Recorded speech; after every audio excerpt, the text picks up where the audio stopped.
Hello everybody and welcome to this tutorial. Today I will show you how to install VirtualBox within a Windows environment.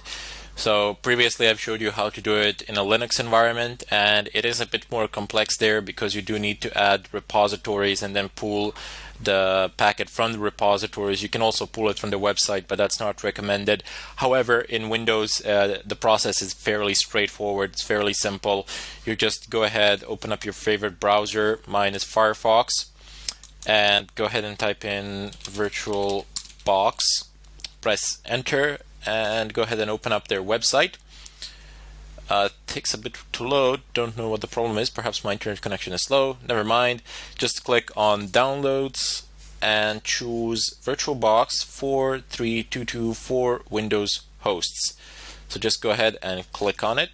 And I don't want to download it now because I've downloaded it prior to this tutorial in order to save some time. But since you didn't, just go ahead and click on Save File and it will download it. The download process will start. I'm just going to go ahead and navigate over to my Downloads folder. I have it right here. So I'm just going to go ahead and double click on it in order to initiate the installation wizard. Keep in mind that this is actually a virtual machine, and I am conducting an installation of VirtualBox within a machine that is being run within yet another VirtualBox. So a virtual machine within a virtual machine would be a proper way to name the situation. You can see I've minimized it and I can pull it now around, but it works just fine. The installation process will go no problems. It will go fairly smoothly without any problems. So just go ahead and click next on these options. You can actually browse for different installation location here. Go ahead and click next, create shortcuts, register file association, sure, why not, click next. This warning is basically telling you that it will reset your network connection. So if you don't want that to happen, you might halt the installation process or something like that, but don't worry. Even if you're downloading something, it's not a big deal. If your interfaces are reset, your connection goes down and then it comes back up again, and your download might just stop for a while and that's it. Continue on later. Anyway, just go ahead and click yes, install, and there we go. Oops, this is don't worry, it's not an error or something like that. It's just Windows asking for our permission.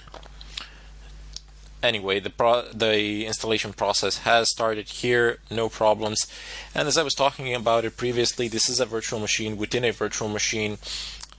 The installation of the program will go fine, no problems. However, if you plan to run another virtual machine within this VirtualBox, within this virtual machine, you might encounter some problems. So start the VirtualBox after installation, finish, sure, why not. And as I said, you might encounter some problems performance-wise because, I mean, you would need to have crazy good hardware in order to accomplish this feat. I believe I could do it, but to the point that the virtual OS would function, but to a very limited extent, and that's it. I don't think I could actually do any meaningful work with it. That would be quite difficult to achieve. But in any case, we have our VirtualBox manager here. Here, I'm spinning it around, and the process of creating pretty much new virtual machines is exactly the same, more or less. The options have the same places, so you'll be able to follow this tutorial through even if you are using Windows and have created a virtual machine, for the most part anyway. I'm just going to go ahead and close it now. I will uninstall it here because it's completely pointless for the time being. But in any case, I hope that this was helpful to all the Windows users out there, because let's face it, a lot of people do use Windows. However, for pen testing purposes, for ethical hacking, Windows is not the best operating system to use out there, primarily because it's a lot harder to become anonymous with Windows, to anonymize yourself, and furthermore, most of the pen testing hacking tools were actually designed for Unix, Linux-like environments to work in combination with their terminals. However, the choice of the operating system is completely up to you. I will be working with Fedora, Linux, and I will most likely be using this Windows machine as some sort of a victim which we will be attacking and exploiting.